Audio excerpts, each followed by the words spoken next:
তো বান্ধবীর সাথে দেখা করে চলে এসেছি ওর রুমে, আর এসেই দেখি ওর খাটটা কত সুন্দর করে সাজিয়েছে। বেশ ভালো লাগে আমার এই ফুলের গন্ধগুলো।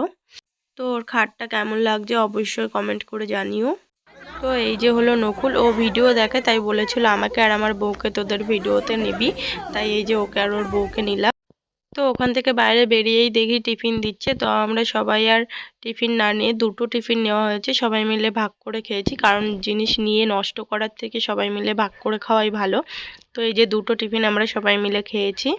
আর এই যে এই গেটটা ওদের বাড়ির সামনে গেট করেছিল, খুব সুন্দর করেছিল গেটটা, বেশ ভালো লাগছিল দেখতে, তাই আমি একটু ভিডিও ক্লিপ তুলে রাখলাম। তো অনেকক্ষণ নিচে লাইন দেওয়ার পর এই যে খাবার জায়গায় অবশেষে এসে পৌঁছেছি। তো যে যার মতো আলাদা আলাদা বসেছে, এবার আর এক জায়গায় বসতে পারিনি। তো এই যে মেনু কার্ডটা তোমরা দেখে নিও কি কি ছিল মেনু কার্ডে। আর এই যে সবাই মিলে বসেছি, সবাই মিলে বলতে আমি আর ও এখানে, আর সবাই